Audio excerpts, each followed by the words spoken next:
Welcome, everybody.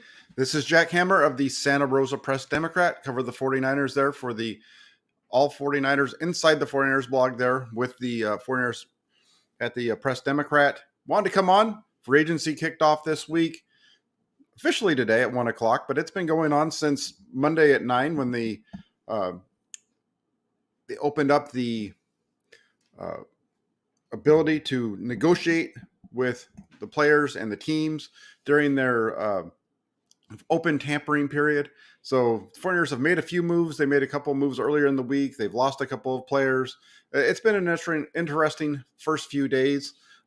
Everybody's favorite quarterback is still on the team, so that'll be a topic of discussion tonight.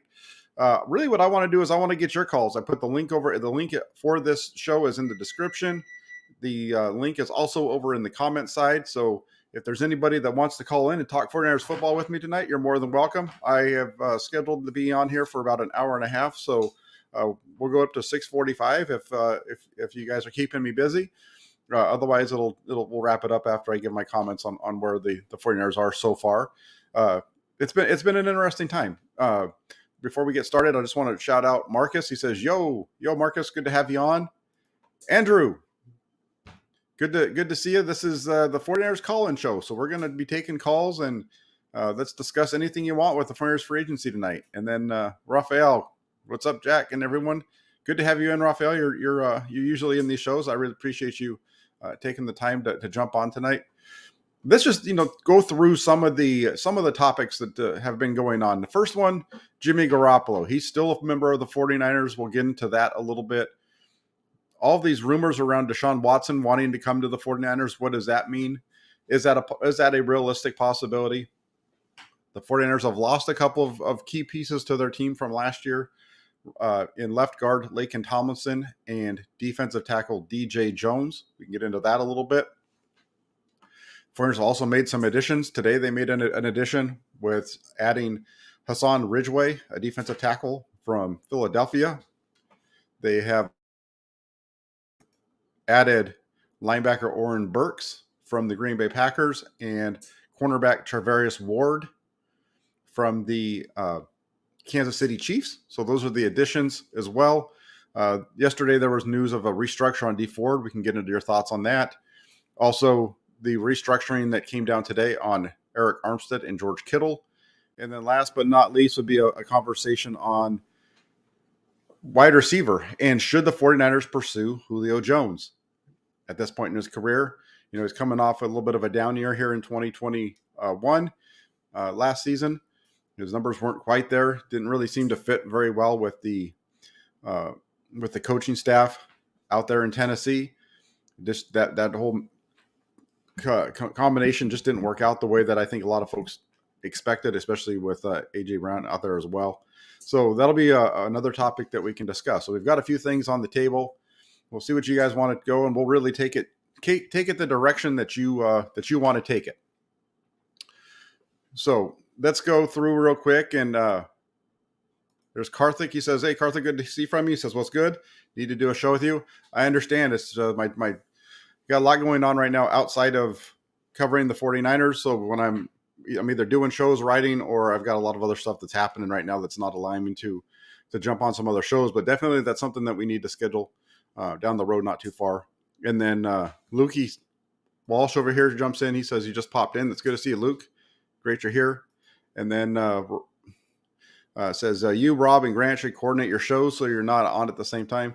That's really tough because there's a lot of different folks doing 49er shows, and it makes it really hard to try to coordinate everybody between the schedules that you have.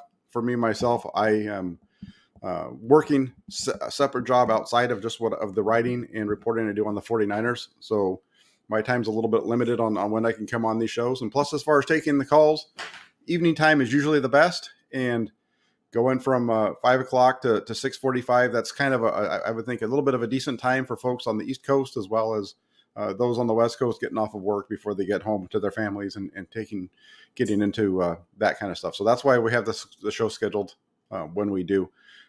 My channel usually is always live around 5:15.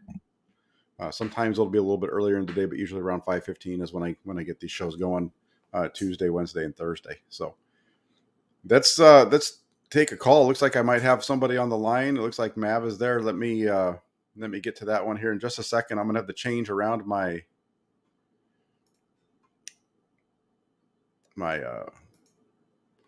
banner really quick. It's gonna my screen's gonna go to my old one, so you can take the call. Let's do it though. Mav, Hello. Mav, Hello. hello. Yeah.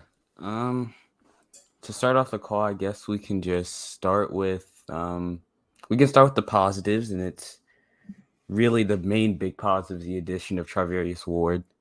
Um, Somebody that I don't know, there was like big starting off, there was like this awkward amount of hate for the signing. I like Travarius Ward. He's a solid corner, young. I think a lot of the people that had problems with him were probably was because he struggled against the Bengals inside the playoff. Not he struggled against the Bengals inside of that game where Jamar Chase went crazy inside the first game. But I really like Travarius Ward. He's a great man corner. I think this is a pickup that doesn't happen if we have Robert Sala instead of D'Amico Ryans. I think D'Amico Ryans blitzes a lot more, and so I think it really helps if we're going to continue to shift the defense going forward. Yeah, I agree. I definitely think that the 49ers need to get into playing a little bit more man defense. They started doing that actually under Robert Sala in 2020 when Jason Verrett took over uh, for Richard Sherman. It's really dependent. Their ability to do that is really dependent on the uh, the guys that they have out there. And so I think what the reason we saw the 49ers play so much zone was because they were trying to really protect Ambry Thomas on the one side or whoever it was over there. They're really trying to protect them while playing man away from it with their better corner. So I think that's partly why we saw so much zone from the 49ers at times last year, especially down the second half of the season. Uh, so I would expect them to get back to what they were doing in 2020 and what they wanted to do in 2021.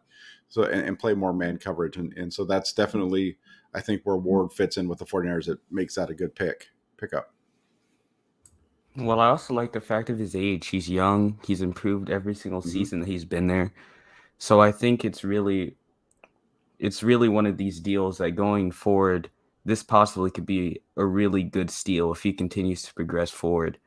So I'm really interested to see how he fits into what the 49ers are going to do, how that's going to look since we don't have a true just slot corner right now. So maybe I don't know who's going to slide in there or if we're going to try if how our cornerback situation is going to change with him inside the room. Yeah, it is. I do agree with you there too. The fact that he's a younger corner is nice. They've I think it's not like a pickup of Richard Sherman where you knew he was kind of at the end of the road. This is a guy who's a little bit more at the beginning. And if he can stay healthy, he's going to provide some really good play for the 49ers, I think, opposite of Emmanuel Mosley. He's shown the ability to do it. The only concern that I have is the injuries and missed games over the last couple of weeks, couple seasons where he's missed 7 games in the last 2 years. That's my only concern there. Yeah, I agree. And then we'll go to the other two signings, which was Oren Burks, who's a special teams guy.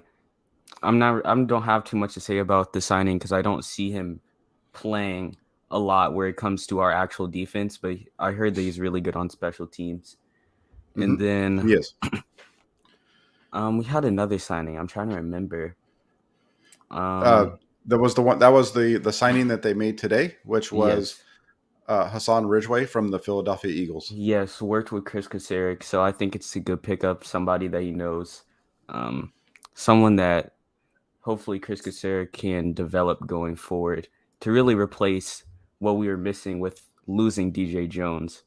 So I agree. I think that this is an interesting one because Ridgeway hasn't played a lot. He's always been a rotational guy. So he has 12 starts in his career, but when you look at his numbers overall, he's only played 300 more than 300 snaps twice in his career. His first season as a rookie, and then this last season with Philadelphia. He started out in Indianapolis, spent 3 years there, ended up getting traded to Philadelphia before the start of his fourth season. Uh, and he was really pretty good last year for the amount of time that he was on the field. I think it was like around 330 some odd snaps that he had.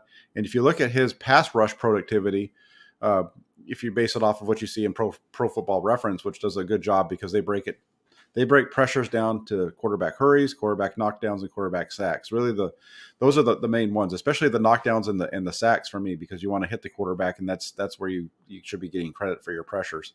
Hurries are a little bit of a mixed bag, but when you compare what Ridgeway did last year to DJ Jones, Ridgeway actually had a number of pressures total in those three categories than DJ Jones did in 2021.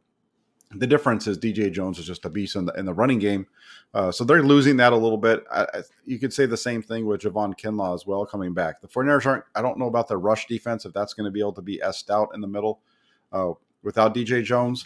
That'll be the question mark going forward: is are they able to stop the run like they did last year with Jones? Yeah, I completely agree. And just kind of shifting topics to really what has the 49ers community just going crazy is the Deshaun Watson rumors, then Jimmy Garoppolo not being traded, and now you're kind of in this really weird space. I don't see the Deshaun Watson trade happening personally. Like, I don't care how much you say like they're interested or they're meeting with him, because I just don't see how this trade is going to formulate. People are saying it's going to take Lance Kittle and a couple of picks. I think it'd take more than that. I don't understand why the Texans would be interested in George Kittle. George Kittle is an older tight end. He's an older tight end, and I feel like he doesn't provide to the rebuild that the Texans are really trying to use going forward. So I feel like if you're really going to get this done, you're going to have to use someone like Bosa or Fred Warner, which I would not trade because they're key cornerstones to the 49ers. So yeah, I don't believe in these Watson rumors, but for the sake of until Jimmy Garoppolo gets traded, I'm pretty sure it's just going to be floating out there going forward. Yeah, I hear you. I hear you. The Deshaun Watson thing is really one sided at the moment in terms of the reporting. It's all the Watson thing. You know, you had the report yesterday morning, I believe it was, from Jordan Schultz that the 49ers were going to be meeting with him, Deshaun Watson. That got shot down right away, and then from that point, what you've heard is there's been a couple of reports from guys who are very good reporters, in my opinion. Jason Dumas from Quran 4 here in San Francisco, and then Jim Trotter, who used to work with NFL Network. I think he might still be there. They both have come out and said that the 49ers are a spot that Watson wants to go to. And I had this conversation yesterday when I was doing a show with Grant Cohn over on his channel, and I agree with it there. And the only way that this works is if there's a deal in place before it goes to the 49ers. I shouldn't say deal in place, but if it's kind of a slam dunk thing, you're not going to see the 49ers get involved in this unless they're going to sign him, because there's too much upheaval with the quarterback that you have. You spent all the capital to get Trey Lance. You have Jimmy Garoppolo. Garoppolo is going to be gone. The expectation it's going to be Lance. So the only way that this whole thing works is if they already know that they're going to pretty much get him. And you got to remember here too, the one piece with Watson that'll be interesting is he controls the whole process, so he can do whatever he wants to do. Really, he has a no trade clause, so he can not allow himself to be traded anywhere unless he wants to go there. And if he decides that it only wants to be the 49ers, it would be up to him and his group to find a way to make that happen. So we'll see where it goes. We'll see where that happens. What happens there. I do also like, I agree with you on the Garoppolo thing just needs to move along. They need to move on from him at some point here soon. I understand why they're holding on to him. They want to get something back for him. They just need to make a move here probably in the next day or two, I think, in order to really finish this thing off and get past it, and I think the last big piece here, you have Deshaun Watson, you have Baker Mayfield. There's a couple of moves around here. So depending on where Watson goes, I think that's going to kind of be the last domino to fall before we find out where Garoppolo lands. We'll see. Who knows? I mean, Garoppolo might just have to be cut, and then everybody will be laughing at the 49ers for that. If he gets cut, I'd be really frustrated because I felt like Jimmy Garoppolo should have been gone inside this window where You didn't have the decision what was going on with Deshaun Watson's legal trouble, and then you had the Carson Wentz trade over to the Commanders. And I feel like during that time period is where Jimmy Garoppolo should have got sent off. They Yeah. had this time period and they just kind of waited and waited and waited and waited and waited. And now you've just set yourself back further, and you're probably going to get less compensation than before. So now you're getting to a point to where how much longer are you going to drag this on? Because you don't want to drag this on to OTAs. You don't want to drag it on to training camp. So you have to make this decision. I was saying, please, like the next 72 hours, just please go ahead and get this over with. And just not, and this from a team's perspective, also from a fan's perspective, I'm tired of having to talk about Jimmy Garoppolo. Like, I'm really tired of having to talk about Jimmy Garoppolo. Can we talk about stuff like the draft? Can we talk about free agency moves instead of just talking about this one thing that just won't go ahead and finish already and won't conclude? Well, I'm with you on that. I've as much as keeping Jimmy Garoppolo would be great for me from a writing standpoint, because it's going to creates this angst around the whole thing with 49er fans, and you can just kind of have fun with it. I agree with you. I'm tired of talking about Jimmy Garoppolo. I'm tired of looking at people blaming the lack of moves by the 49ers here at the start of free agency on Jimmy Garoppolo, because I think it's just wrong to an extent.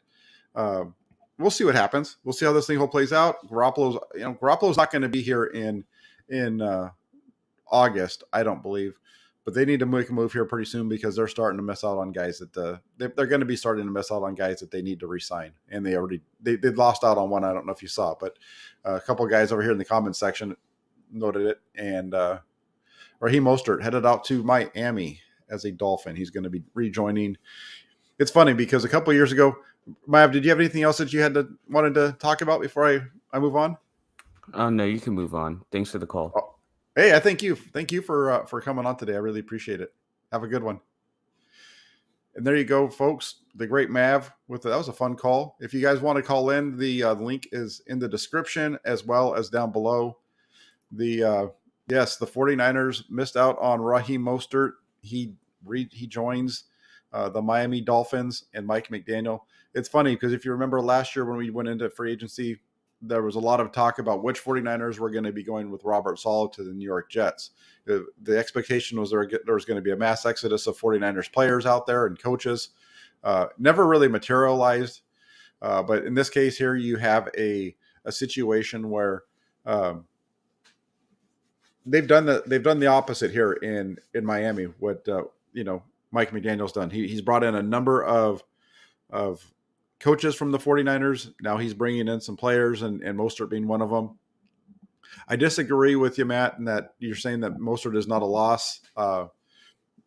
He is a loss. The 49ers don't have an explosive running back in their backfield, and that's the loss. The loss here when we look at what Raheem Mostert brings. He brings an explosive element that the 49ers only get if they have Deebo Samuel playing running back. And if the 49ers have to go into 2022 with Deebo Samuel playing that same role that he played over the second half of last year, you might as well not extend him to any kind of, because you're not going to get it done. Make him play out his last year of his contract. Go ahead and just pound the heck out of him and let him go somewhere else, because he's going to get beat up in that role. I know he made it through last year, but you could see the toll that it was taking on him, especially over the second half of the year. So it is a loss.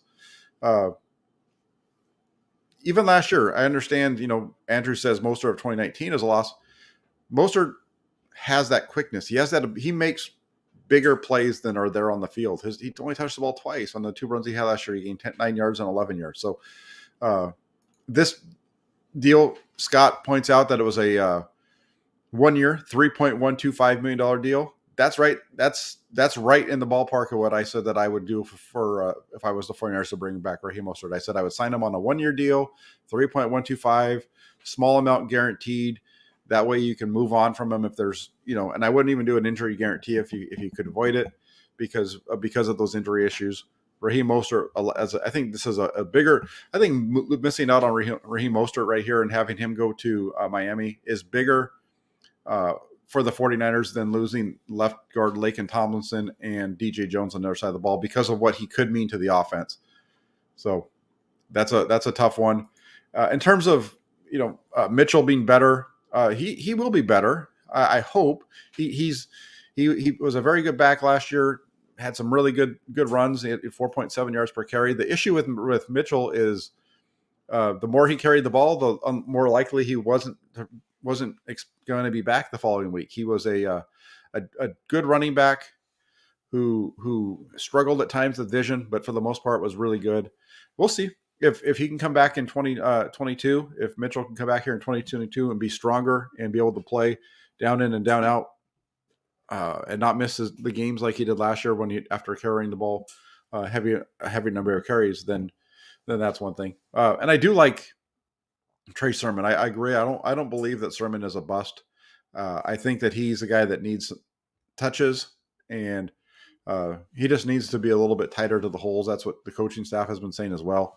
But I do think that he's a good player that the 49ers are going to be trying to get some. So that kind of is the direction that they're going. The 49ers need to add a running back or two. Maybe we'll see that come through the draft instead. Another free agent acquisition that just went down really quick, and this one isn't a loss for the 49ers, but it was a player that I wanted to see the 49ers bring in. Instead of coming, he did come out west. He left the Dolphins, came out west, but he didn't make it all the way to California. His plane landed in Las Vegas. Is wide receiver Matt Collins. He is leaving the Miami Dolphins to join the Las Vegas Raiders. Collins is a name most people probably don't recognize. But if you go back and you look at what he does, he's a special teams ace, does a very good job in coverage on special teams. And he's also very fast. He's a deep threat speed kind of guy, fits in with what the Raiders have always been, right? That down the field throwing team. But I felt like the 49ers could have used him in the role that they used Trent Sherfield last year. I feel like he's a better version of Trent Sherfield. That's what he could have done for the 49ers in terms of special teams and deep threat possibility. So Matt Collins he was on my list of free agents to watch for the 49ers on the lower end. And unfortunately he ends up in Las Vegas. So we'll see how that works out. That's one of the fun things about putting together these lists of free agent acquisitions you want to see, because most of the time they don't end up occurring. But yeah, Schefter, 1 year, $3.125 million for that's a good one, and he gets to go home. So as far as just going back to 49ers free agency and kind of where things are, we had the discussion on Jimmy Garoppolo, and really, is he ever going to leave? I mean, I think that's really what we have to look at is, are the 49ers going to move on from him? At what point do they have to just pull the cord on this situation? I understand where they are right now. I don't think it's bad business what they've done so far. They're in a position where they're trying to get some kind of an asset for him in the draft. I think it's going to be a little bit tough with the shoulder injury. You have Deshaun Watson sitting out there. You have the Baker Mayfield situation. You have Matt Ryan. There's some flux in the market right now. Depending on where Watson goes, that's really, hopefully for the 49ers sake, Watson is the last domino that falls before the 49ers are able to make a move. Because we've seen this same question or same thought process thrown out over the course of really the last week and a half, I think. This quarterback went here. Okay, that's a domino for Jimmy Garoppolo. That's good. Oh, this guy goes over here. Now two dominoes have fallen, and it just keeps adding up. And so we'll see how this whole thing shakes out. I feel like the 49ers need to move on from him. I would say by today's Wednesday, day one of free agency, they probably have to get this thing done. I would think by Friday. I mean, I know that they can carry this thing out, but unless they do some more restructures, they're up tight against the salary cap. They're about $8 million right now, $9 million, I think they are, with their with where that does not include. That number doesn't even include their free agent signings, their outside free agent signings. That doesn't include the addition of Ward, doesn't include the addition of Burks or the addition that they made today with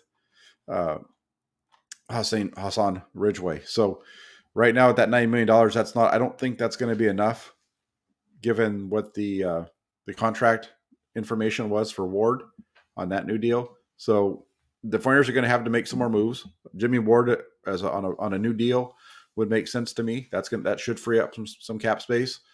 Emmanuel Mosley on a new deal would free up some cap space. Those are two players that I think the 49ers would like to invest in long term. and that'll tell us that'll tell us the direction that they want to go, right? If they do do a new deal for Ward and Mosley, that should tell us that they're going to be around how they feel about them. If they don't get a new deal done with those two players, it means that they're not long for the 49ers, in my opinion.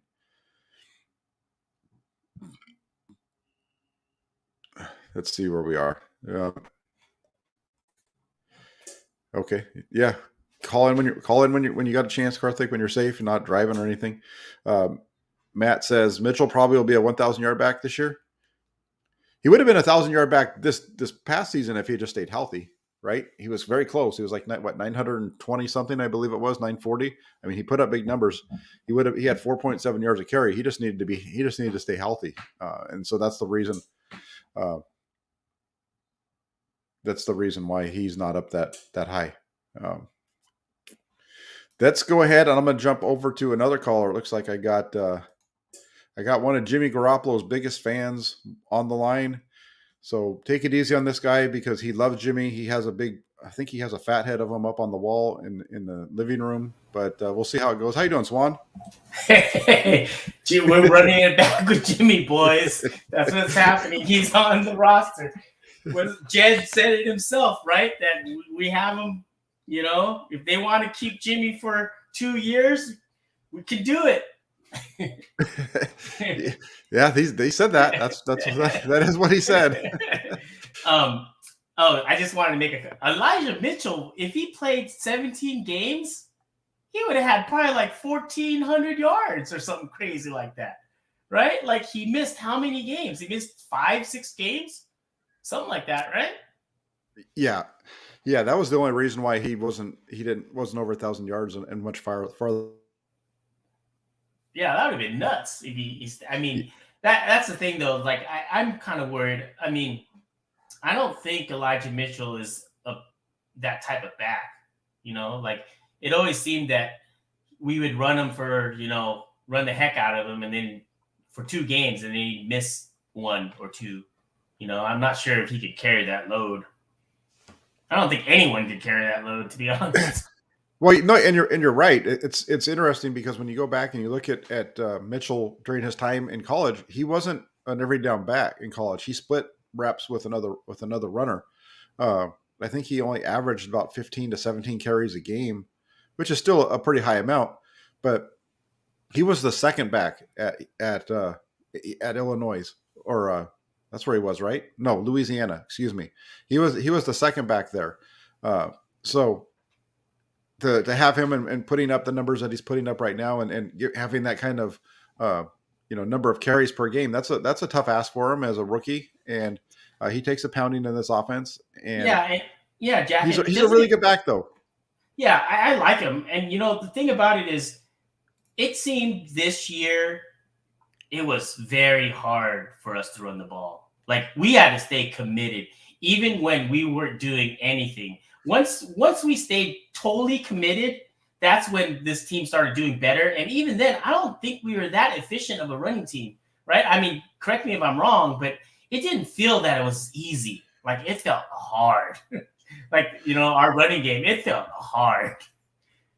I agree with you. It was, and that's again, I like Elijah Mitchell. He put up some good numbers, 4.7 yards a carry, like you said. But the 49ers as a whole, it really seemed like it was a struggle at times to get the run game going consistently. It seemed like it was usually, gain 9 yards, lose a couple. Yeah. Gain 9, lose a couple. That's kind of what it felt like. And it was like how the teams are playing us too, right? Like early on, I was saying, man, we have a 0-dimensional offense because we can't even run the ball. They're stacking the lines. We're not challenging, passing the ball. So they're just stacking the lines, and this is, man, harder than it should be. And that's why we, of course, we saw the numbers for Kittle lower than normal, right? Like he played more this year than he's had in the last season, right? So it's like he just was, they had to put him on the line more, it seemed. And things felt tighter, like it felt a lot tighter. But I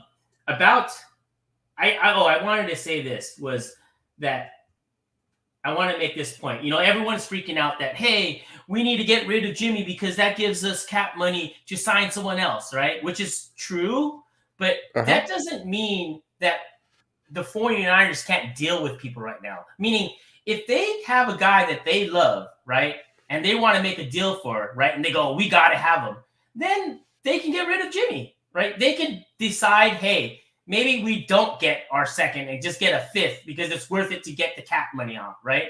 But it's not like a 0 or nothing proposition that people are trying to say. Like, you got to get Jimmy or nothing can happen. It's not Madden, It's like, there's more nuance than that, right? Like, Jimmy being on the team, like, you get why they're doing it, right? They're trying to stall this out as long as they can, right? Because to them, they have their quarterback, right? They have Trey Lance. It's kind of like, hey, we're in no rush. We're under the cap.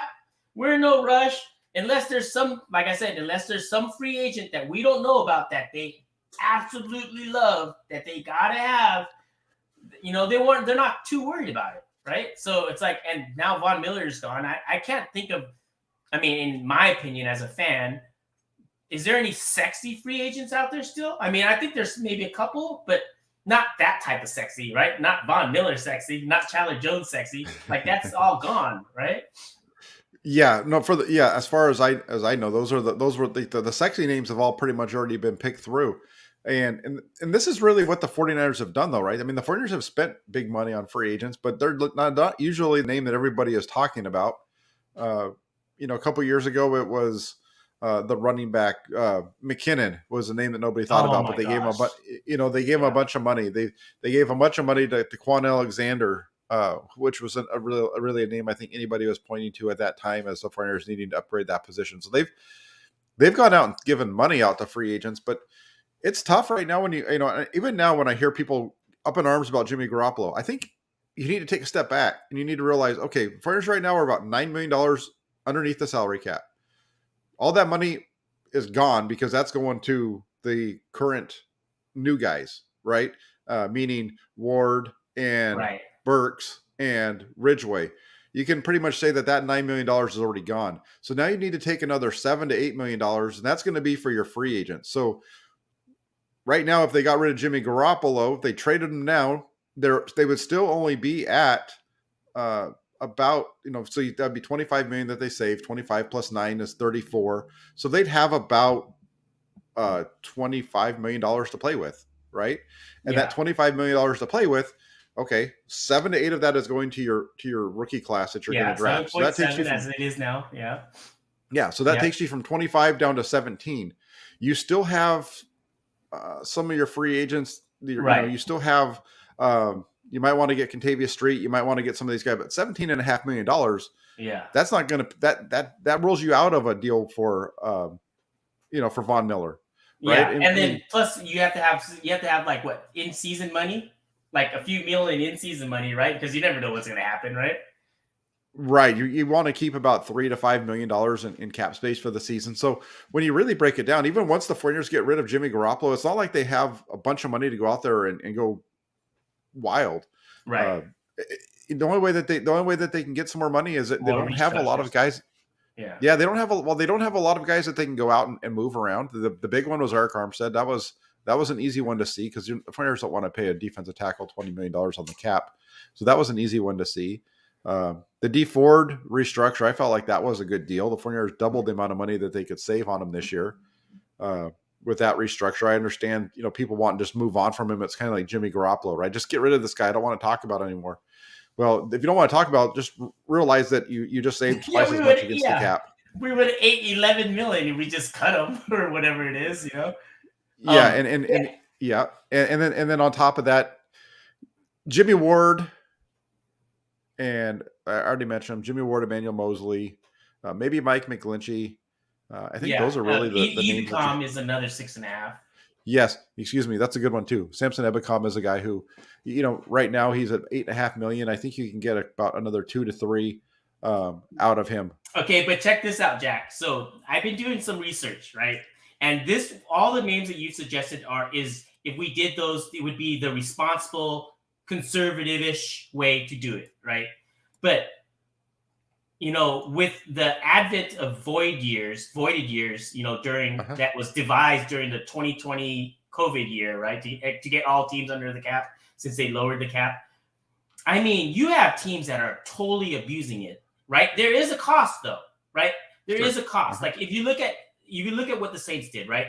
The Saints were like 70 million over the cap like a week ago, right?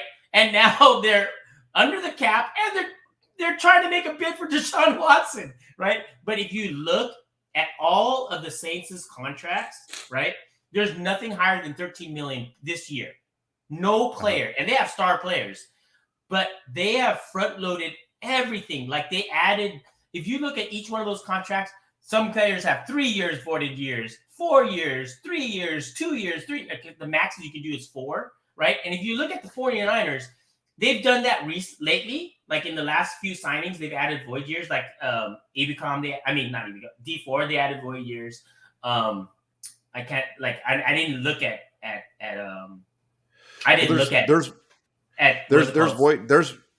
there's void years already built into Jimmy Ward's contract. Yeah, but there's only like one though that's conservative. Like if you look at the Saints, because you can do a maximum of 4, right? So if you look at the Saints, because you're thinking, how the hell do the Saints do it, right? But the problem with this is that when you do all those void years to those guys, it becomes you have a very rigid team. You don't have versatility anymore because if those guys get injured and you can't trade them because you can, but you're going to eat that dead cap right then, right? Like you know what I'm saying? Like you'll feel the pain. So teams have that in their ammo to use, but once you use it, you start losing the versatility of your team, right? And it's not the way that dynasties can be grown. If that's what you want. I mean, I think these days it's harder and harder to have a dynasty, right? Just the way that how teams are now willing just to go all in and not care. Like with the Rams, right? The Rams they went all in, they got the Super Bowl, right? They might have another 2-year window, right? But they're not going to have a dynasty, right? They're not going to have a dynasty in the way that and they're fine with that, right? Because some teams are just like it's going to be hard to see. I mean, Kansas City's doing a good job, right? Like you could call them a dynasty, although they've won only 1 Super Bowl, but they won 4 AFC championships. They're pretty healthy, and if you look at all their contracts, they're not all loaded up with voided years and all this stuff just hanging out there, right? Like the Saints are, right? The Saints have been able to kick it down the line, but they're coming to a point where their roster is almost completely frozen. They can't do anything because each person that they trade away that they voided all those years will hit as a dead cap right then, right? So, sure. The thing is, you can get away with it. You can get away with this stuff because, like you mentioned, New Orleans and Kansas City. Let's just look at those teams right now as the two that we want to look at this with when it comes to kicking the can down the road and how you kind of can do this kind of stuff.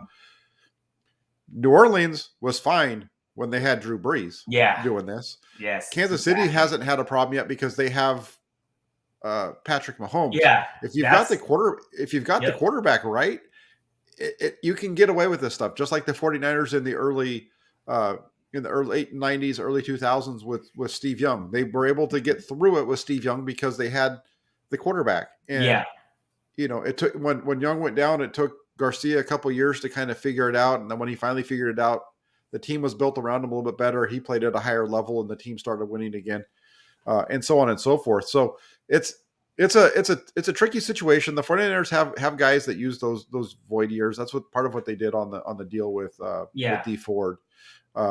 It's just my concern is that the 49ers have a lot of big guys in terms of contracts. They have a lot of guys that are near the top of the pay scale now. They're starting to get there. Right.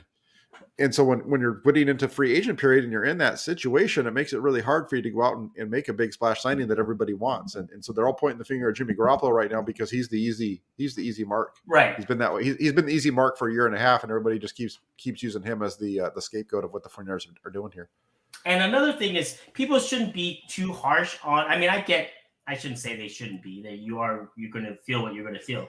But another thing is, like, you can look at the other side. Like, say if you're a Colts fan or like anyone trying to look for a quarterback, right? oh, we're giving up a second round. Oh my God, we're giving up a third round. Dude, what is the failure rate of a draft pick, right? Like, you can get a second round, sure. And at least with Jimmy, it's a known commodity. Yeah, it's not the best commodity. We all know. You know me. I don't pull any punches with Jimmy G, right? But at the end of the day, he's a top 20. I mean, he's a 20 QB, 15 to 20, whatever you want to place him. But he's definitely a starter in this league, right? Yeah. Hey, he could have won a Super Bowl. We like, come on, we were 10 minutes away from winning a Super Bowl with Jimmy G. So don't tell me you can't win a Super Bowl with him. Yeah, the chances are lower, but at the same time, you're paying lower. You're not paying for Russell Wilson. You're not paying 3 first. This is a second rounder. What is the bust rate on a second rounder anyways? Like, that makes, you can get maybe a backup or a starter, right? Like 50% of the time, maybe. Like, shoot, we have a second rounder right now. We don't have any idea if he's a bust or not, right? No, I'm with you. I think that, the rush to get draft picks or whatever whatever it is, you can get a draft pick. You don't know what's going to happen there. I do feel, the 49ers made the right move with trading up to get Trey Lance. I'm really, I know that I come across a lot of times on Twitter or what have you as not a Trey Lance guy. I've also said a number of times over there that I believe Trey Lance is going to be fine. He's going to be what the 49ers expected him to be if they move forward with him. At the same time, if you have a guy like Deshaun Watson that wants to come to your team, you're doing your team a disservice, I think, by not addressing it. Because on one hand, you got a guy that's a rookie, second year guy, but he's only started 2 games that you're hoping is going to be the guy. And on the other hand, you have a guy who we already know has been a 3-time Pro Bowler, one of the top guys at his position for 3 years. And so, again, you're looking at this as a balancing act, right? Do I take this guy over here that's going to be a little bit more? It's going to be a lot more expensive, but we know he's going to be. We feel pretty certain that he's going to be good, or do we take this guy over here who's going to be a lot less expensive, and we're hoping that he's going to be good? The thing about it is, once just put it this way. If we had, let's say we never got Lance, right? And we made the team better and we didn't have a quarterback, I would be fine with Jimmy G. I would be okay, sure, let's look for something, but I wouldn't be the way that I am now. But now that we do have that guy, I've seen enough with Jimmy G. Don't get me wrong. If he was still on the team and we didn't have Lance, like if that never happened, right? If you erased that whole 2021 draft, right? I'd be, okay, let's run it back with Jimmy, But now we've made the move. We now have to lie in that bed, and I'm fine with it because what I've seen so far with Lance, I'm hopeful. I'll risk it. I'm willing to risk it because even having Jimmy G, it doesn't guarantee you anything. Yes, it gives us a chance to go to win a Super Bowl. I don't deny that, right? But it's failed a couple times now. But we have that shiny new thing that we're very hopeful of. Let's go. Let's get it done. You know what I'm saying? So now I don't have any reservations of moving on from Jimmy. Like if we didn't have Lance, then that's a different story. Then I'd be like, okay, you know what? Maybe don't pick on Jimmy so much. We're just gonna have to ride this along, right? Because we can't get anyone else, right? So it's like live with it. But I think now that we have Lance, I think it's time to give him the keys and let's go, and like. And I think that's what the plan for the 49ers are doing. I mean, you don't give all that draft capital just to sit him another year. It's not like Jimmy G's Aaron Rodgers or Brett Favre. That's not the case. Maybe if you had a couple Super Bowls, then that's different. But No, I'm with you. I'm with you there. I also got you, Jack. Right? I remember the time you pivoted it too. Because I remember all this talk, it was probably during preseason when I saw how I don't know, you changed your tone with Trey and Jimmy, right? Because I think at that point you saw how unreasonable people were with Jimmy, and you were just trying to balance it out, kind of like, hey, I'm going to say this about Trey or Jimmy or anyone. And I think a lot of Trey people were like, oh man, he's pivoting. He's pivoting to, but I got you. I understood what you were doing. I understood your stance. It's kind of like, hey, I'm going to hold both these guys to the same level because if I did it, I'd not only be cheating what I think, but I would be cheating what that position should be about, right? Like that position, like the QB position should be about like, hey, you got to criticize. They have to be this, and that. And if they're not, then it's time to move on, right? Yeah, and go and taking that even further as far as like when I pivoted on that one. I mean, my I feel like my analysis of both these guys is based in looking at them in the same lens, right? And you're an NFL quarterback, you have to play at an NFL quarterback level. I At the beginning of training camp, I was really high on Trey Lance. There were a number of times when I went on, between the reports that I did after practices or talking to people over the phone after, that I, just friends and whatever. And I would say, man, you should have seen what this kid did today. That was impressive.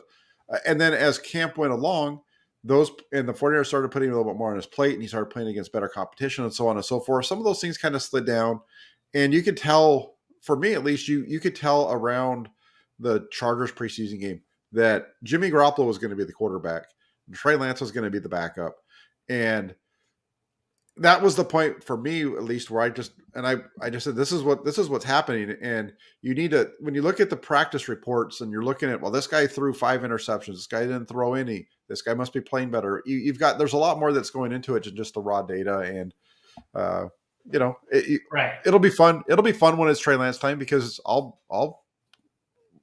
if you watch my film breakdowns, I rip him and I praise him in the same vein that I do, which have always done with Jimmy Garoppolo.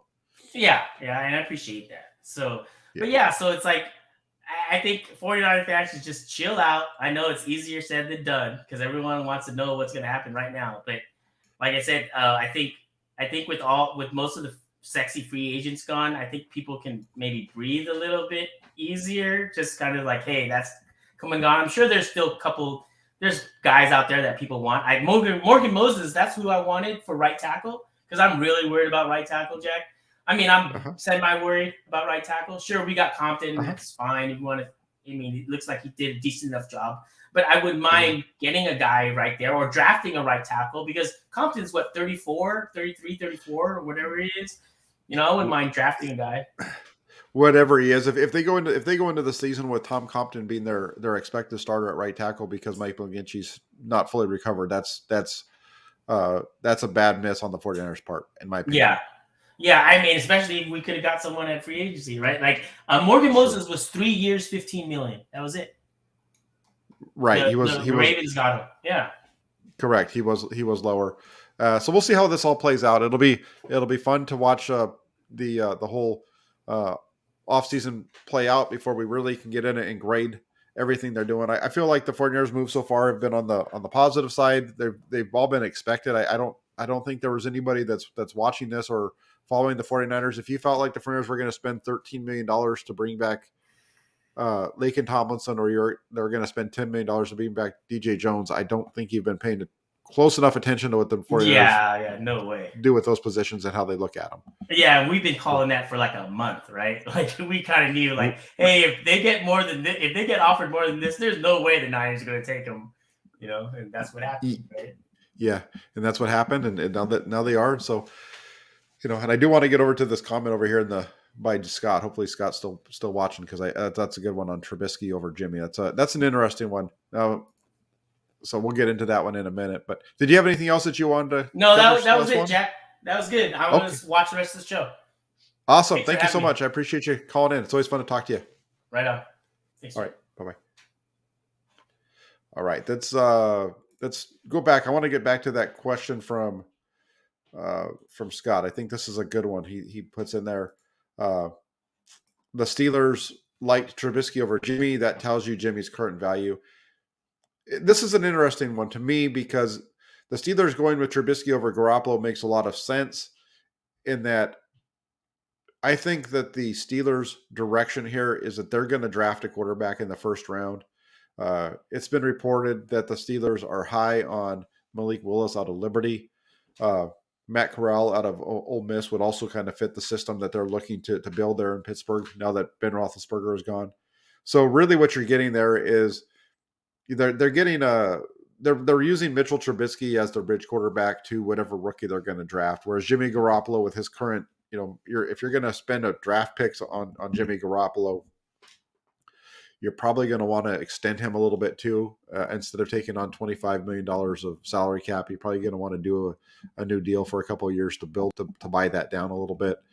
So for the Steelers going with Trubisky, I think it's a couple of things. Trubisky isn't that much different than Garoppolo. I wrote that last year. I would have been fine with the 49ers signing Mitchell Trubisky and moving on from Jimmy Garoppolo.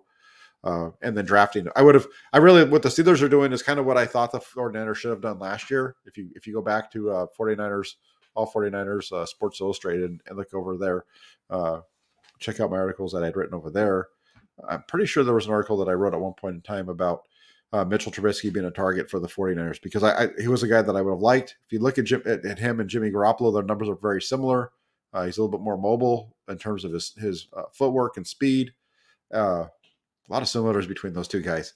And last year, I felt the 49ers should have grabbed Trubisky in free agency and made him the starter with Lance backing him up or whatever draft pick they were going to bring in. Didn't work out that way. But Trubisky does have some value in the league in that role. I would expect to see him in Pittsburgh next year play and setting the stage up for a rookie. And that's not the direction that I think some of these teams are going to take with Jimmy Garoppolo down the road. We'll see. I could be completely wrong on that, and I wouldn't be surprised if I am wrong because I've been known to do that every once in a while. Let me see real quick. I got Karthik on the line. Before I go there, I did want to just do one thing real quick. Thanks for holding on. Wanted to send something out really quick, and then we will. But a lot of fun to talk about 49ers. We have Karthik on the line. I'm going to bring him on now. Karthik, how you doing? What's up, Jack? How you doing? I'm hanging in there. Nice. I just want to quickly come on here and talk about the legal tampering period for the 49ers in the past few days. So for a lot of Niner fans, before on the first day, barely nothing happened, and so many Niner fans were getting worried. Oh my God, there's so many things that were going on, so much drama. I've even heard people that said they wanted to fire some of the coaches because we weren't making any big splashes in free agency or anything. But next morning they get Charvarius Ward, man-to-man coverage corner for the Kansas thrives at, and I think this is going to really help the defensive line even with DJ Jones gone. I think Javon Kinlaw, I have high hopes for him. I think if he could put pressure up the middle, if Armstead in the middle, the run stuffing defense will be good, and also the secondary could thrive off the pressure off the defensive line, and you could have that Jalen Ramsey, that good ball hog in the defensive backfield who could get those interceptions for you. I forgot, Rich from Kelts Chronicles, he had a stat with a secondary, and it was a really surprising stat. It's last 27 Super Bowl winners had a shutdown corners. It was, I need to go back and check it, but it was just insane. And now we got it. Our defensive scheme is going to change. Our defense is just going to be more fluent. I think we're going to be looking for more takeaways in the future. And yeah, I just wanted to know your thoughts on this move because I thought this was one of the biggest splash pickups we had in free agency. On Charvarius Ward? Charvarius Ward. I really liked the signing. I thought it felt good with what the 49ers do. It's a big corner who has the ability to play man. That's something I think the 49ers really want to get to. As I was mentioning earlier in the show, it just seemed like, last year the 49ers were struggling a little bit with cornerbacks who they had to protect. So they were playing a lot of zone, leaving coverage underneath. And that allowed teams that, especially with good quarterback play, like in the NFC Championship game, to move the ball down the field on them pretty much at will. And that was a trouble spot for the 49ers. So going to more of a man coverage with Ward will allow them to do that. I think Ward and Mosley have that ability to man guys up and really play strong on the outside. And then if you can do that, I just feel like it plays in better with what the 49ers are going to try to do this year. They've got to get tighter on the back end. And let that pass rush eat, and that all those things kind of play together with possibly increasing their number of interceptions, which has been low for the last few years as well. Yeah, I agree with that. I agree with everything you said. But who do you think?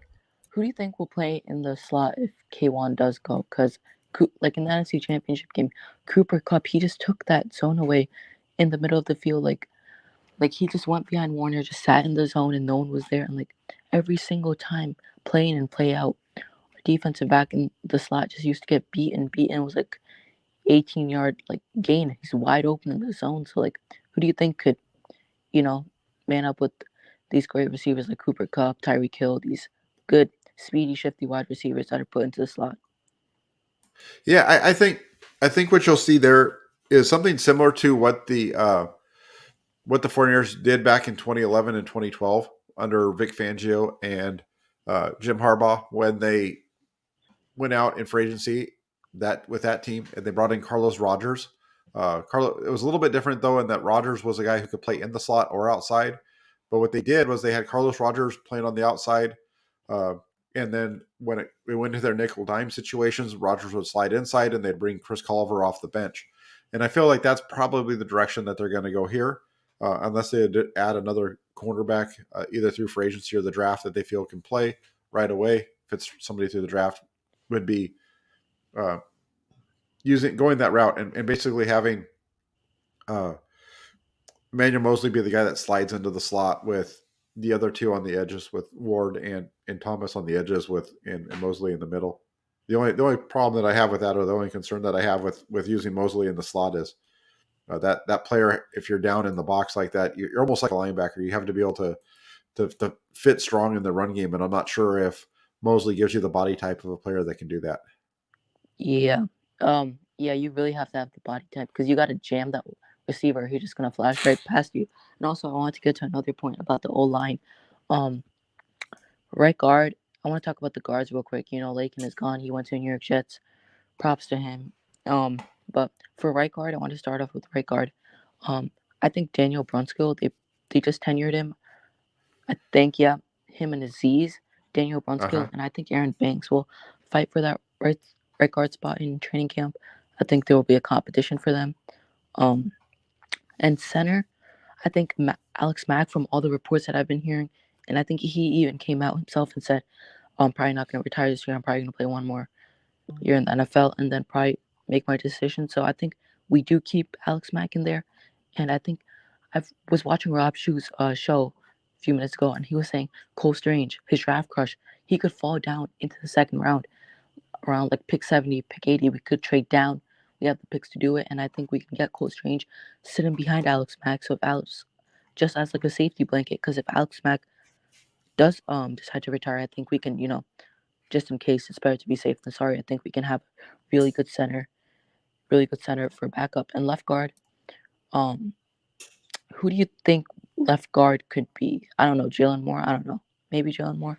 I'm not really sure about that position right now, but want to get your thoughts. I believe the left guard is going to be Aaron Banks. I think you're going to see Trent Williams at left tackle, Aaron Banks at left guard. Your center on opening day will be Alex Mack, Daniel Brunskill at right guard, and then over at right tackle, if Mike McGlinchey is not healthy, it'll be Jalen Moore. At least that's the way that I think that it's going to play out.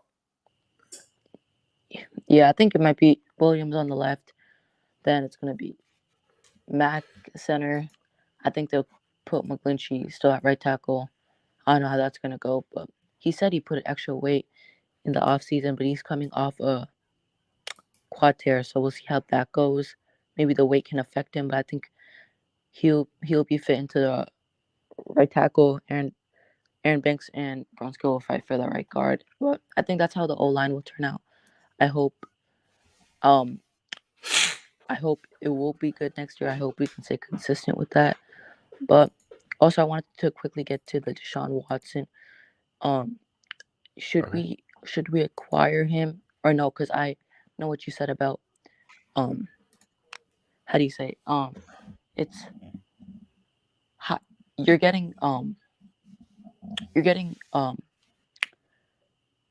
it's a higher risk, but will turn out to your advantage because Deshaun Watson, he's I think he 3-time Pro Bowl. He's really good. He could throw down the field. He can fit really well in the scheme, but also Trey Lance, like I get it because I don't know. I feel like Deshaun Watson won't take us all the way, but when the Brady reports were coming out, I was all in for that because it's Tom Brady and Aaron Rodgers. I just feel like they're in a different tier. But I know Deshaun Watson. He's a really good quarterback. He's with the Texans. He can throw down the field. He could run the ball. He's mobile. He has good footwork, speed, agility. He has everything you want in a quarterback. But honestly, I don't mind if we trade for him or if we stick to Lance because honestly, I think they have the same player build, same. They're both I mobile. think But honestly, I think oh, you can go. Sorry. I think what that's okay. I think what I was saying or what I was trying to get across there was, one guy what you have. He's a proven top 5 quarterback, top 6 quarterback in the league, somewhere in that ballpark. I think Deshaun Watson. Most people would feel that he was in that range. High completion percentage, high yards per attempt, and so on and so forth. He was a really good quarterback in Houston before the legal issues that took him out of last year. I think he'd been to 3 straight Pro Bowls. And instead of going in that direction, you'd be going with a quarterback who has made 2 career NFL starts. You don't know for sure if he's going to get to that same level. You hope he does. The betting line right now says that he's going to, I think he might be one of the favorites for the MVP, even though he's only played 2 games in his career. And that's why it's a fun discussion because you could, if you had a strong argument in either direction, I think you could probably sway me in either direct, on either side, because I like Trey Lance. I like his upside. I like the potential. But there's also the difference between potential and actual productivity. And we've already seen that productivity with Watson. So the other piece too with the Watson that I think is a bigger one is 49ers don't have the draft capital to do it. So Houston would need to want to take some players. And really, when you look at Houston, they were a pretty good defensive team last year. I think they just are a quarterback away from getting themselves back into the playoffs and being a playoff team. Yep. If you could get them to to say take Jimmy Garoppolo or Trey Lance, whatever you want to do there, take another player or two, maybe like a player like Brandon Ayuk, which would explain a little bit of the 49ers' interest in Marquez Valdez-Scantling, that kind of thing. And then draft picks down the road, then that would be something that might work for the 49ers. But I don't see it really happening. I don't think it's going to come down that way. But I wouldn't be angry if the 49ers were able to move on and pick up. Yeah, I wouldn't really mind. Deshaun I Watson. keep saying, oh, there's no right or wrong answer for all of these moves, all of these big play moves, but I feel like there is no right or wrong answer. I think they both have the same tip. Deshaun Watson, he's proven it more, right? He's been to 3 straight Pro Bowls, but I think what we see from Trey Lance from that 3-game progression when Jimmy was hurt, I think that was a huge sign of him improving and getting better in the NFL. And it's only, you barely saw anything out of him in his rookie year. And he's coming to his second year. And I think he'll show you what he has in the tank. He's been working out with Brandon Ayuk. I think that chemistry will come together. I really think he's going to come out big next year. I'm not going to bet on it, but I have high hopes for him. But I don't think there's a right or wrong answer here, in my opinion. Okay, that's good. I hear you. That works out pretty well. I think it'll be fun to go through this. Did you have any other topics that you wanted to hit really quick? Oh yeah. One last topic before I go. Okay. I kind of want to get number 83 from Packers, Valdez-Scantling. Yes. He's still out there. I think he's really good. I don't know. I watch a lot of Packers. I like watching the Packers. They have a really good 3-combo wide receiver duo with Adams, Valdez-Scantling, and Lazard. They're amazing, all of them. But Valdez-Scantling, people don't talk about him much, but Aaron Rodgers, when he's open down the field, he doesn't always look to Adams. Adams gets double, but his second look is to Valdez-Scantling, number 83, and he's a big man. He's a big guy, and he fly down the field. He's a great route runner. He has great agility, speed, everything you want in a slot wide receiver like Jawan Jennings. But I think Valdez-Scantling will be an upgrade. I've seen him block too in the passing game, running game. He's a big guy. He doesn't look like he's on the field, but he can run down the field. He can catch. And if you haven't seen Aaron Rodgers, I've seen him look at Valdez-Scantling many times, and in stride, it's it's beautiful to see, man. I feel like he's been one of my favorite wide receivers. He scored touchdowns in playoffs and crucial moments. Like I love Valdez Scantling, man, and I feel like he's very underrated, underappreciated. I think we should get him like at least on like a $2-3 million deal. I think he's worth it, and I think he will really benefit from Trey's arm. Not only Ayuk, but him too. It's gonna be great. I think. Yeah, I'm interested in what he would bring. I think if the 49ers are trying to look for a guy that's a speed threat, he'd be a good pickup. I think the only issue with that is I think the 49ers want whoever they bring in that speed role to also be able to play special teams. Right now they don't have Trenton Sherfield re-signed to come back from last year, so I think they need to find somebody to fill that role. So I don't know if Valdez Scantling really fits what the Niners are going to be doing here. I know that there's been talk about them being interested in him, but when you really get down to it with that whole thing, 49ers are in on everybody because Yeah, they just are. Nothing really And happened. so, I have a hard time seeing them spend the kind of money that I think Valdez Scantling's going to bring in, unless they make some other moves at the wide receiver position. So let's see how this thing shakes out. If they move somebody, then you might see Valdez Scantling land in San one Francisco, last but thing. otherwise he won't. Travis Benjamin's still on the team, right? He's a free agent, I believe. Free agent. Okay. Yeah. I think if we do draft someone, I don't know if you've heard of the guy from Houston, Marcus Jones. Yes. Yeah, we could also draft him as a corner, and he could be on the bench, but he could also play special teams. Like I was gonna do a live and a film breakdown of him, his special teams, and he's really versatile, man. So I just wanted to give you a quick look on him, quick update about Marcus Jones from Houston. People have been really high on him. I think you should look more into him. I think, and knowing the Niners, he's projected to go in the 5th round, but with his punt returner ability, he can go in the 3rd round. And we know that Niners don't draft corners early, right? He's listed as a corner. So maybe that could, stick to their saga that they're not gonna draft the corner early in the draft because he's projected to go in the 5th round. But we'll see. That's a quick look for him. But other than that, Jack, thank you for having me on the show, man. Quick reminder that I'm gonna be going live tomorrow with Rich from Kelsey Chronicles. I just want to give a quick update on that. But thanks for having me, man. I truly appreciate it. Like I always say, you're so smart. You know everything about defense, your defensive backs, defense, anything. You're so smart, man. But other than that, thanks for having me, man. All right. Thanks, Karthik. Have a great night. Yeah, you too. See you, Jack. Okay. Bye-bye. All right. So let's go on. A couple of other things to take a look at. I've seen some of the comments that are coming in. They're pretty good ones. Let's go up here. I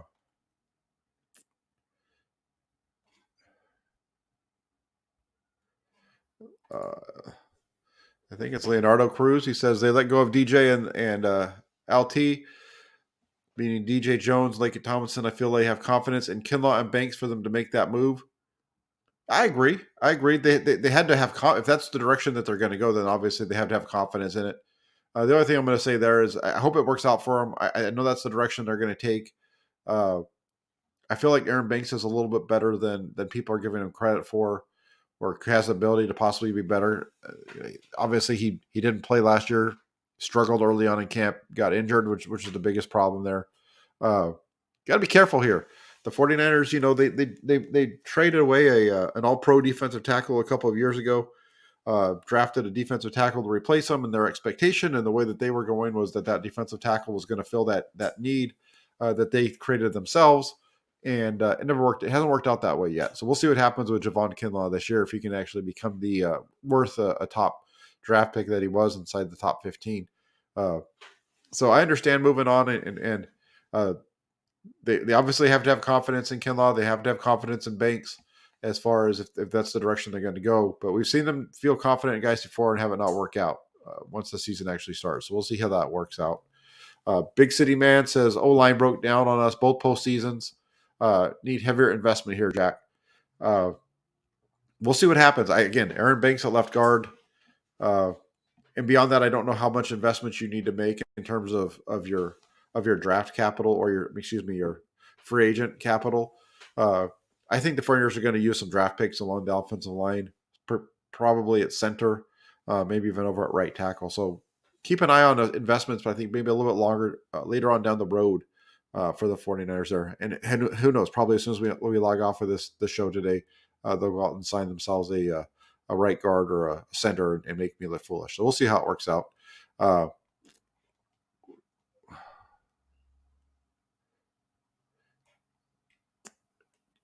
As far the Trey Lance stuff, Dusty Gold here, he says Trey should be the guy, cheap and improving, give him the snaps.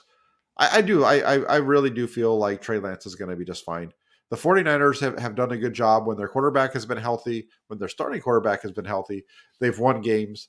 They won one, lost one last year with Lance. Give him more reps. I think he's going to get better. I think he's going to do okay. It's going to be fun to watch and kind of go back to this as the season wears on. There's only one football. There's only so many plays the quarterback can make, and it's going to be interesting to see how different his numbers are from the numbers that Jimmy Garoppolo put up. I would expect the passing numbers to be fairly similar.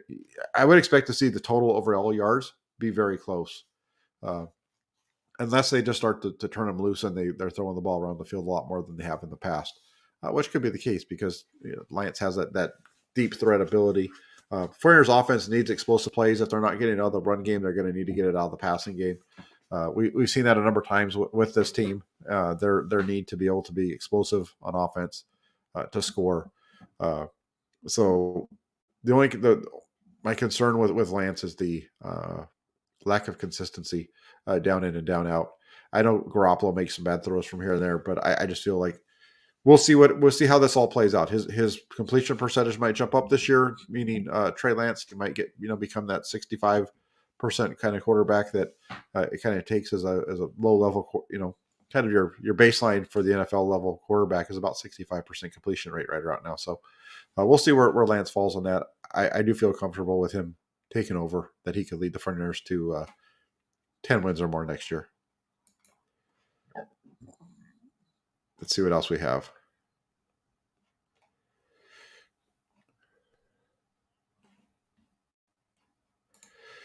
Andrew says, Lynch 49ers learned very quick not to acquire bad characters. It's taken them longer to learn not to acquire injury-prone guys.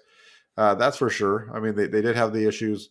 Well, they had the issues with the one guy with Reuben Foster. Beyond that, they've been pretty good for the most part on that.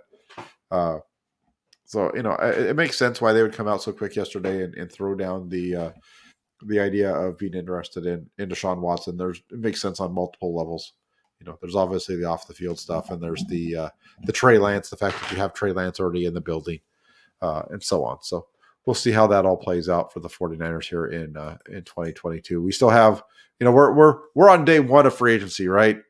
I know the open tampering period started on Monday, but we're only now 5.5 hours into the actual free agency period for the NFL. So there's still a long ways to go.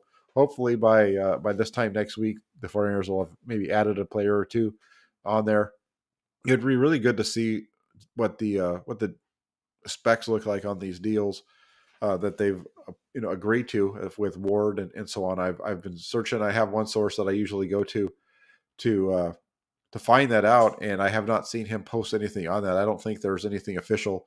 Usually the 49ers are pretty tight to the vest with their contract numbers. So I don't think that anything, and usually that doesn't even come out until after they've been signed. So I don't think there's anything that's actually beneficial. I know the team has not addressed it yet, any of their signings that have been reported. So, and when I say that they're free agent signings, their retention of their own players has been reported, but not by the team, but not their new free agent acquisition. So something to keep an eye on and how that all works out. Tom Compton to Denver. You go to Denver? Well, that'd be good for Tom Compton if that's where he ends up. Maybe they, I don't know. I didn't see that on Twitter, but it's a we have a long ways to go here in like I said in this off season period. If we kind of covered Jimmy Garoppolo. We've talked about Deshaun Watson. We talked about a little bit about Laken Tomlinson and DJ Jones. Tomlinson, he's not a guy that. Those numbers for Tomlinson and Jones were not going to get touched by the 49ers. I think that was something that we all recognized and understood prior to it. The addition of Ridgeway is a good one. I do want to get into this topic really quick. I haven't touched on it yet, but should the 49ers pursue Julio Jones? Julio Jones is somebody who the 49ers fans were extremely interested in. Now, okay, real quick before I understand now why I don't see the Tom Compton in Denver. Makes sense because I'm blocked by the reporter who's reporting it. But the last year the 49ers there was a lot of interest in Julio Jones from 49ers fans. And I can understand why. One of the and so Julio Jones was released by the Tennessee Titans earlier today. So does he come back and join the 49ers? I wouldn't be against it. One of the things about that when this went down, I went back and looked and it's interesting. One of the last times that the last time the 49ers were successful with bringing over an older veteran quarter receiver to the roster was 2012 when they brought Randy Moss out of retirement. He didn't play in 2011, but if you go back and you look at what Randy Moss had did the last season he played before the 49ers signed him, in 2010, Moss played with a variety of teams and he put up 14 yards per reception. And then his one season with the 49ers, I think he was like 15.6. So he was right around there, which wasn't too far away from his career average either. Julio Jones last year with Tennessee, 14 yards per reception. He's a guy who's always been a big yards per reception guy. The big thing with Jones is there were some injury issues there in Tennessee, and he just needs to have more.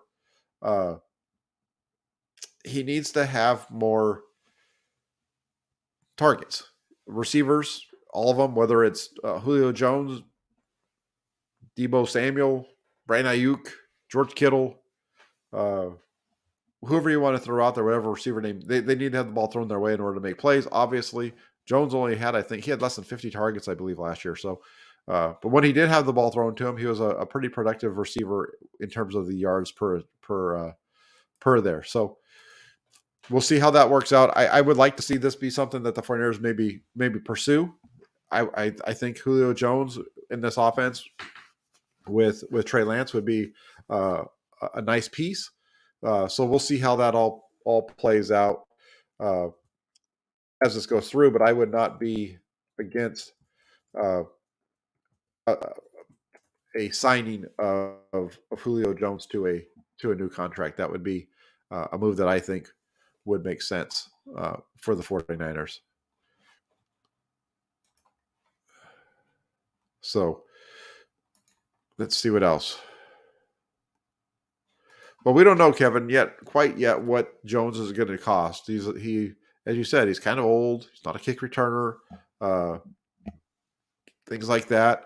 So it really depends on what he is willing to take. So I think that's where we are with Julio Jones. It depends on his market and what he wants to ask for. And if it's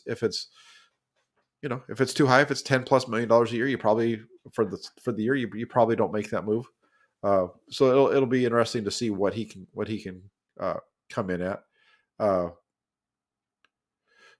agree with what Matt's saying here. Center and right tackle will be smart draft picks. That's kind of what I was talking about earlier. I do feel like the 49ers are going to go center and a right tackle as a direction that they're going to go in the draft. I'm not sure who's out there yet. I know Swan was big on Morgan Moses to have been the signing to play right tackle in the meantime, but the 49ers chose not to go that direction. I'm not sure who else is out there right now. I'd have to look at that again to see which free agent offensive linemen there are that might fit that role. But Julio Jones to the 49ers would be a good move, I believe. I think it would work out well for them in terms of what he brings to the table. He understands the offense already. He's been highly productive during his previous stop. So that would be a good move for the 49ers, I think. And Swan says we need a veteran right tackle and draft one. That's what he feels. Here's the deal with a veteran right tackle. I think, you have Jalen Moore. He's not a veteran necessarily. You have Justin School coming back from injury. So you also have you're also going to have Colton McKivitz. The 49ers have a number of guys who can fill in that role for a couple of weeks if they feel like McGlinchey's going to be healthy, 3 or 4 weeks into the season or whatever. The 49ers have shown that they have guys who can fill in and do a good job on their roster already. So unless you're getting an upgrade at right tackle, I don't think they necessarily sign anybody, but we'll see how that works out. Yeah, I agree, Matt. Ayuk, Debo, Jones, that's a really good wide receiver core. That's almost like the San Francisco Giants back in the old days, if you remember. Clark, Williams, and Bonds is in the middle of their lineup. If you're an old guy like me, remembering back to 1993. Jeff Jones says, "I wish we had Cap." Hey, the 49ers could have had Cap back in 2017, and they chose not to bring him back. They had him in the building. They could have re-signed him instead of releasing him. They could have just kept him. They chose to move on. The Kaepernick situation or discussion is an interesting one. This is a guy who hasn't played in 5 years. I agree with anybody who says that he's been blackballed, that's the case. I do think that there's some issues there, obviously outside of the field, that make bringing Colin Kaepernick back to the NFL tough. The one thing I will say is, and I've said this before, is I feel like the team that signs Colin Kaepernick is going to get a lot of positive praise at the time of bringing him in. If they sign him, that's going to be a big positive for them, and they're going to be looked at highly in terms of taking that chance to give Colin Kaepernick an opportunity to play in the NFL and get back to the NFL and get back to what he likes to do or wanted to do. The problem that I see with that is that if Colin Kaepernick does not work out and that team then has to release him, you're right back in the doghouse. And I just feel like that's possibly part of the risk that that whole risk and risk reward assessment that teams do or people do when they're going to make a decision. I just feel like that's you've got to look at that piece of the puzzle here with Colin Kaepernick. I feel like he was a really good quarterback for the 49ers in 12 and 13, struggled a little bit in 14. I understand that the team started to fall off. Is he able to come back and play right now? I don't know. He hasn't played for 5 years, and he looked really good throwing the ball yesterday. I believe it was yesterday, 2 days ago, whenever it was, when he was doing that workout with the NFL wide receivers. Those were some really good balls that he was throwing. Most NFL level quarterbacks,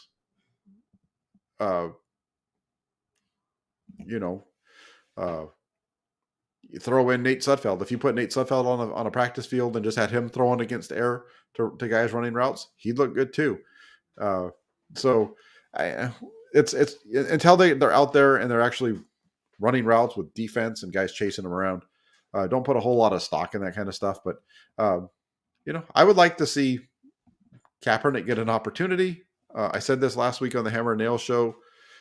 With Kaepernick, there's other routes. If he really wants to play football, if his goal is to play football and it's not working out in the NFL, take another route. Get into the USFL, get into the XFL, get into the CFL, whatever, one of these other leagues. Just get your foot in the door, show them that you can do it. And I understand that it's a step down and you shouldn't have to do that. I mean, I want to be the manager at the company, one of the managers of the company I work at right now, but they're not going to let me do it until I show that I'm capable of it. And that's kind of where you are right now with Colin Kaepernick. He's been out of the league for so long. So I've said enough about Kaepernick. I hope he gets another shot. I wouldn't scream and be in a fit if it was with the 49ers. I would just be really interested to see the response from fans to the signing, and then the way they respond if the team was to release him.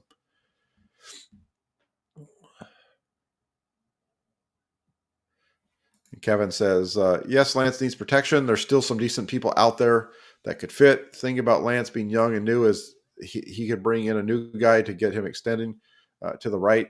I really like. We'll see what happens. I'm pretty high on Lance. He's not a guy that likes to run around a whole lot. He likes to play from the pocket primarily. People look at him and they think of this guy that wants to run around and be running around like a chicken with his head cut off, and that's just not his game. So we'll see how it plays out for Trey Lance this year. I think it's going to be a lot of fun. 49er fans are in for a treat. All right.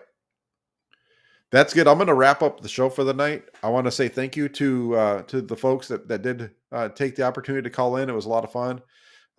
Swan, Karthik, and some of the other folks that called in. It was fun. We had some good comments over on the side as well. I will be back tomorrow night at 5:30 with Jesse Naylor for the Hammer and Nail show. I believe it's going to be episode 48. We're almost to a full year of shows. I think it's been about a year since we actually started, but definitely going to be a fun one to tune in tomorrow night. Make sure you're here at 5:30 on the channel for the Hammer and Nail show. Beyond that, enjoy the rest of your evening. If you could please go in, hit that subscribe button, hit that like button, hit that little bell notification so that you can see when we go live. Follow along over at the 49ers.pressdemocrat.com as well for all my written words. Try to update that blog on a daily basis, especially now that we're into free agency. So let's do it if we can. And just want to say thank you very much. And as Dusty says, I'm closing on 4,000 subscriptions right now. So if you're watching the show and you haven't already subscribed, hit that little subscribe button. Trying to make sure that we do that. My goal is to get to 7,000 here by the end of May. Not too far away. We still have a lot of time here when it comes to the free agency. We have the draft coming up, and after the draft, there's going to be a lot of film breakdowns of the guys that the 49ers go out and get. So keep it locked into the channel. Thank you so much for joining. Have a great rest of your Wednesday night. Come back tomorrow night at 5:30 for Hammer and Nails. Other than that, have a great night, everybody. Take care.